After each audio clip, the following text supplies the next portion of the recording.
दोस्तों ये रिश्ता क्या कहलाता है कि अपकमिंग ट्रैक में होने वाला है अब जोरदार डबल धमाका। 10 साल के बाद लौटा रिजॉर्ट का पुराना मालिक, जिसे देखकर अभीरा के होश उड़े। दूसरी तरफ अभीरा को इतनी खुशी मिलती है कि वह झूमकर नाचने लगती है।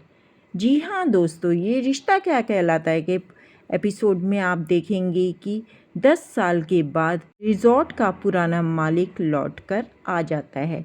जब दादी साहब मैनेजर की करतूतों को देखकर मैनेजर को निकाल देती हैं और भी जितने रिजॉर्ट में काम करने वाले होते हैं सबको निकाल देती हैं, तब मैनेजर चाल चलता है और पुराने रिजॉर्ट के मालिक को एक खबर दे देता है, जिस कारण पुराना रिजॉर्ट का मालिक 10 साल के बाद दोबारा से आ जाता है, जिसे देखकर अभीरा के होश उड़ जाते हैं। क्योंकि दोस्तों वो कोई और मालिक नहीं होता है, वो होता है युवराज, जो 10 साल पहले अभीरा को बहुत परेशान करता था और उससे ज़बरदस्ती शादी करना चाहता था।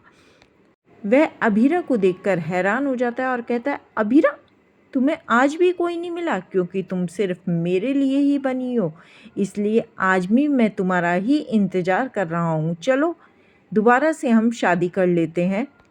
तब अभीरा पुरानी अभीरा बन जाती है और एक तमाचा जोरदार युवराज के चेहरे पे जड़ देती है।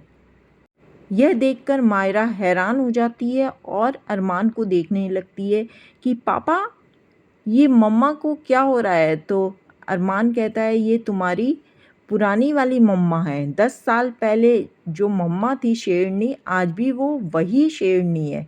तुम्हारी मम्मा 10 साल पहले भी ऐसी ही थी। तब अरमान मायरा से कहता है, कभी कभी बुरे लोगों के आने पर कुछ अच्छा भी हो जाता है कि तुम्हारी मम्मा दोबारा से वैसी ही हो गई हैं।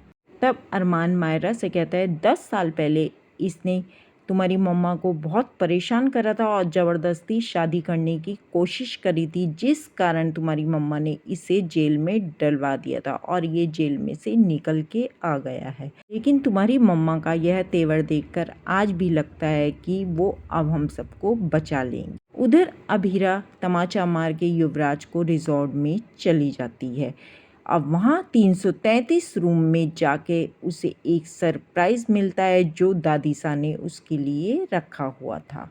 दादी सा को लगने लगता है कि अभीरा ठीक नहीं हो पा रही है। तब एक दिन रूही का फ़ोन आता है। रूही कहती है, अभीरा कहाँ है? तब दादी सा अभीरा के बारे में रूही को सब कुछ बताती हैं। तब रूही एक प्लान बनाती है दादी सा के साथ मिलकर कि हम वापस आ रहे हैं और हमें देखकर शायद अभीरा दोबारा से सही हो जाए। तब दादी सा उन सबको बुला लेती हैं और 333 रूम में जैसी ही अभीरा जाती है वहाँ देखती है परनानू, रूही, दक्ष स्वर्णा को देखकर नाचने लगती है। उसे लगता है कि जैसे उसको पुराना संसार मिल गया दोबारा से, और दीवारों पे उस एक एक पुरानी यादों की तस्वीरें लगाई रखी होती हैं। अक्षरा की सारी यादें होती हैं उन दीवारों पर। परनानू पहली बार कैसे मिले रूही से, अक्षरा कैसे मिली, अभीरा कैसे मिली, सब एक एक उसमें तस्वीरें होती हैं, जिसे देखकर अभीरा खुशी से नाचने लगती है। उसे लगता है कि जैसे उसे पूरा संसार मिल गया। दोस्तों आने वाला एपिसोड और भी ज़्यादा इंटरेस्टिंग होने वाला है। देखते हैं कि अभीरा अपने सदमे से बाहर आ पाएगी या नहीं। ये रिश्ता क्या कहलाता है का अपकमिंग ट्रैक देखने के लिए हमारे चैनल पे बने रहें और चैनल को सब्सक्राइब ज़रूर करें।